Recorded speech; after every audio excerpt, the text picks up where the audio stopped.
Good morning, everyone, and happy Wednesday. It is Julie here with your TipRanks pre-market morning update, where we're bringing you everything you need to know before the market opens. So let's get into it.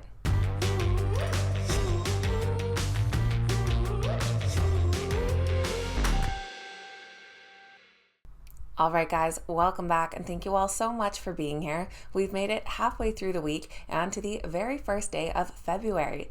Now you guys know the routine. This morning we'll be taking a look at exciting stock market news, notable earnings reports, which we have a ton of this week, and which stocks are the morning's biggest gainers and losers. Don't forget to use the link down in the description to download the TipRanks mobile app if you don't have it already, so you can access the wisdom of thousands of Wall Street analysts on the go. Now let's get right into this morning's exciting stock market news. U.S. stock futures are mixed this morning as we wait to hear from the Federal Reserve later today, where it is expected that they will increase interest rates by 0.25%. Right now, Dow futures are down 0.37%, S&P 500 futures down 0.17%, while NASDAQ futures are up 0.10%. Shares of Roku gained after the company announced they signed a new deal with Warner Bros. Discovery. This new deal created an entirely new FAST or free ad-supported streaming television channel on Roku and also on Tubi.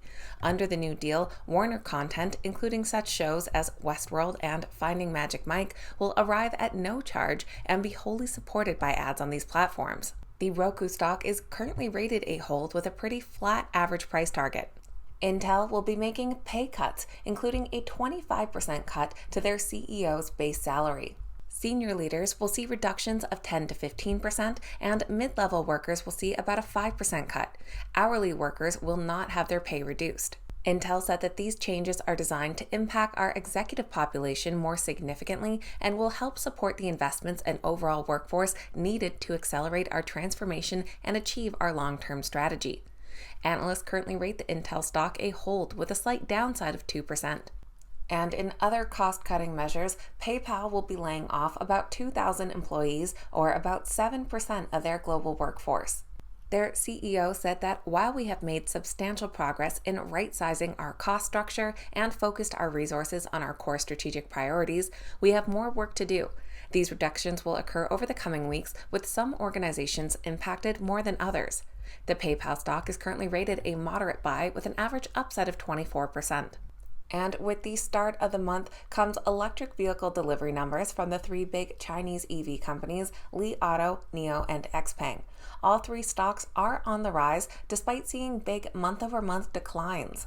Li Auto saw the smallest decline, delivering 15,141 vehicles in January. That was down 29% from December, but up 23% year-over-year. NIO came in with 8,506 vehicles in January, down 46% from December and down 12% year-over-year. And XPeng delivered 5,218 vehicles in January, down 54% from December and 60% from the past year. Now moving over to notable earnings reports. In the after hours today, the spotlight will be on Meta Platforms. They'll be reporting along with other companies like Align Technology and Aflac. In the after hours last night, we heard from Snap. Their stock is dropping substantially this morning after they reported earnings that did beat expectations, but it all came down to their guidance. Snap did not offer guidance for the next period. However, their internal forecast revealed an expected revenue decline of between 2 and 10% year-over-year. Their earnings came in at 14 cents, which beat the analyst consensus of a loss of 11 cents per share, while sales were flat with revenue hitting $1.3 billion. Analysts currently rate their stock a moderate buy with an average upside of just about 1%. On the other hand, we have AMD, or Advanced Micro Devices. Their stock is on the rise after they beat expectations and provided solid future guidance. Their earnings per share of 69 cents beat the analyst estimates by 2 cents per share, while their sales increased nearly 16% year-over-year, with revenue hitting $5.6 billion, beating the estimates of $5.52 billion. Analysts currently rate the AMD stock a strong buy with an average upside of 22%. And Electronic Arts, or EA Games, is also falling in the pre-market after they showed that their holiday bookings declined more than expected and they postponed the release of their new Star Wars game. They reported earnings per share of 73 cents, which was 23 cents ahead of estimates, and their sales increased 5% year over year, with revenue hitting $1.88 billion. This did widely miss expectations of $2.5 billion, though. Analysts rate the EA stock a moderate buy with an average upside of 15%. Moving to the pre-market this morning, we've heard from Peloton. Their stock is on the rise after the company showed a narrowing operating loss.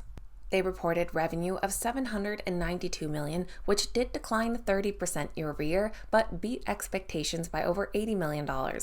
Their loss per share of 98 cents was 31 cents wider than expected. Analysts do currently rate their stock a moderate buy with an average downside of 5%. We've also heard from Altria, coming in with mixed results for their recent quarter. They reported Q4 earnings per share of $1.18, coming in just ahead of analyst expectations, while revenue of about $5.08 billion was flat year over year and slightly missed by $70 million. Analysts currently rate their stock a hold with a slight downside of 1%. Now let's take a look at which stocks are the morning's biggest gainers and losers. Our biggest gainers this morning are led by OI Glass following their fourth quarter report.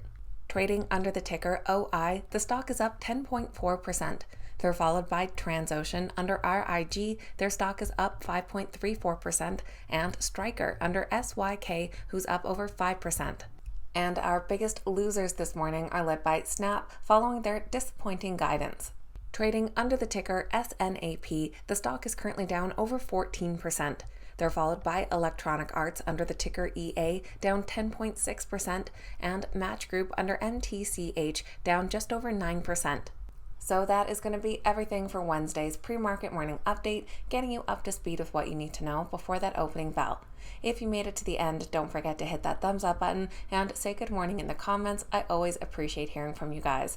Thanks so much for watching. Have a great day, and I'll see you back here next time.